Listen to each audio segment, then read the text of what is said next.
공중보건학을 사회의학 이런 이야기도 하고, 이게 이제 그 과학적인 내용, 그러니까 질병과 감염병, 미생물과 병원성 미생물과 그 질병 뭐 이런 것들뿐만 아니라 사회적인 내용들.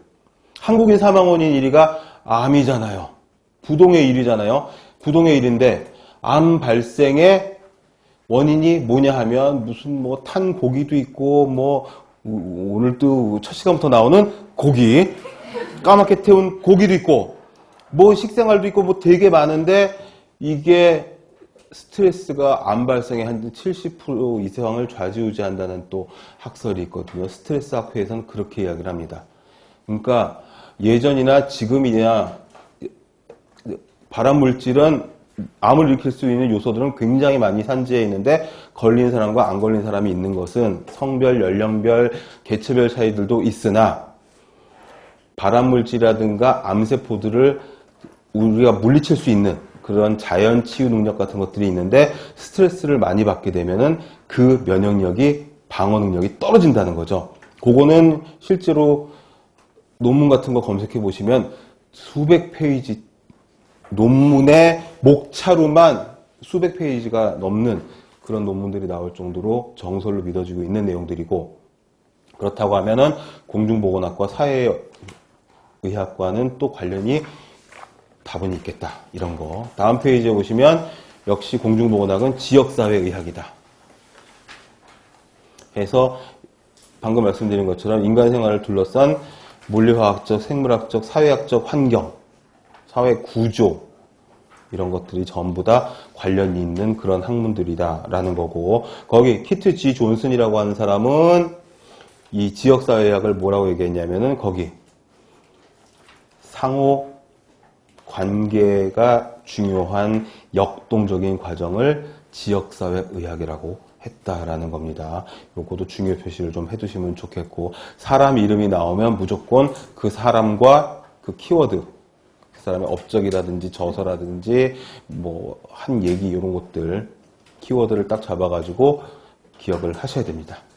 그러면 이제 문제에 이 키트 G 존슨 한 사람 가지고 문제가 나오진 않겠지만 다음 중 연결이 잘못된 것을 고르시오라든지 이런 문제에서 키트 G 존슨 대시해놓고 역동적인 과학, 뭐 누구 해놓고 뭐 이런 식으로 해가지고 선택지에 등장할 수 있는 확률이 굉장히 높으신 분이라는 거죠. 그러니까 사람 이름이 나오면 사람 이름과 그 사람의 업적 같은 것들은 꼭 체크를 해두시고, 건설의학이라는 말도 있습니다. 컨스트럭티브 메디슨 이래가지고 건강을 적극적으로 증진하자는 그런 뜻에서 건설의학 이런 얘기도 하고, 이 건강 상태를 최고조로 최상의 건강 상태로 계속 유지하자. 이게 건설의학의 요지다 하는 거니까 여기 지금 있는 동그라미 1, 2, 3, 4, 5만 해도 1, 2, 3, 4, 5가 1, 2, 3까지만 있네요. 요거에서도 한 문제 정도 연결이 잘못된 걸 고르시오. 이런 것들 나올 수 있으니까 항상 문제들의 유형까지도 생각을 하면서 공부를 하시면 이 부분에서는 이렇게 나올 수가 있겠구나라는 거를 아실 수 있도록 설명을 해 드릴 테니까 이런 부분에서는 이런 식으로 문제가 나올 수 있겠구나라고 생각을 하시고 공부를 하시면 좋겠다는 거고, 공중보건학의 내용에서는 일단 학문적 성격은 지금 쭉 말씀드렸다시피 지역사회가 단위가 되는 거고, 그 다음에 참여, 공조 이런 것들이 필요하고 공동노력이 필요하고, 아까 1장부터 15장까지 잠깐 봤지만 이거 완전 종합과학이어서 환경을 우리가 100% 어떻게 알겠냐고. 근데 수질 나오지, 대기 나오지, 무슨 자외선이 나오지. 오, 자외선 듣기만 해도 그렇죠. 거기다가 무슨 뭐 폐기물 나오지, 거기다가 환경 호르몬에 다이옥신에 뭐 이런 것들 나오지 이러면은 이건 나의 전공이 아닌데, 나는 잘 몰랐던 건데,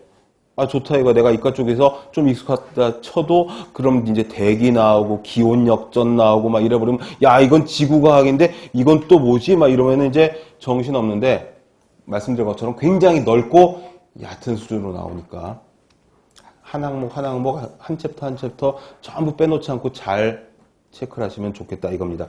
그래서 종합과학이고 실천적 실용적 성격이 있어서 이거는 교육을 통해서 실천을 하고 서로 도와서 이행해 나가는 실용적인 성격이 있는 거고, 공중보건학의 범위는 방금 말씀드린 것처럼 환경이 가장 중요합니다.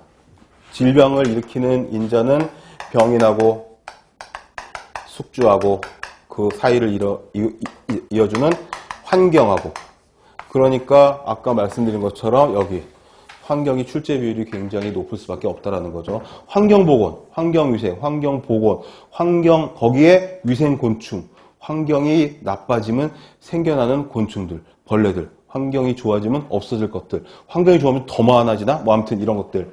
그 다음에 대기, 수질도 굉장히 중요하잖아. 먹는 물 얼마나 중요해. 먹는 물에 관한 문제도 굉장히 빈번하게 출제가 되고 있죠. 물 난리잖아요. 그 다음에 의복, 주택, 식품위생. 의식주니까 가장 중요한 건 먹는 거 빼놓을 수가 없다라는 거죠. 거기에 식품위생학에 영양이랑 위생이랑 소독이랑 같이 붙어가지고 나오면 한두 문제 그냥 나오는 거죠. 그러면 20문제 중에서 10%인데 빼놓을 수가 없다. 보건공학, 산업보건학. 산업보건도 왜 다 일을 하고 있으니까. 공중보건학에서는 어떤 사회적인 개념도 굉장히 중요하니까.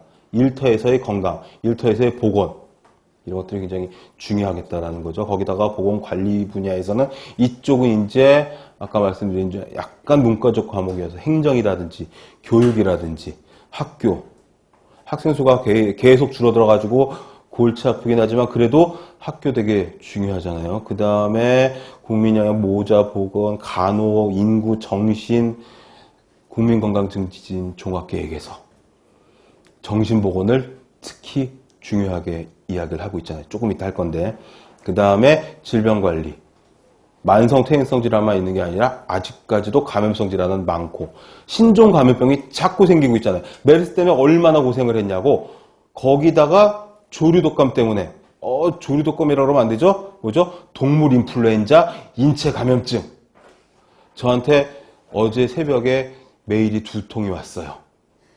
WHO에서 이 AI를 또 모니터링을 하다가 중국 본토와 홍콩에서 H7N9 타입의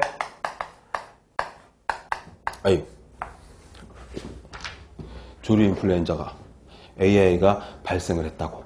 이런 것들도 계속 같이 모니터링을 하고 국내에서도 AI 때문에 굉장히 피해가 많았었잖아요. 이런 것들 해가지고 공중보건학의 범위를 쭉 보시면 이건 무슨 삼라만상 전체가 다 포함이 되는구나 라고 보실 수가 있고 다 알아야 되겠구나 라고 보실 수가 있고 그 내용이 다 책에 들어있겠구나 라고 좀 위안을 가지시면 좋겠고, 맨 밑에 있는 요거 포괄보건으로 여기까지만 보고서 쉴게요.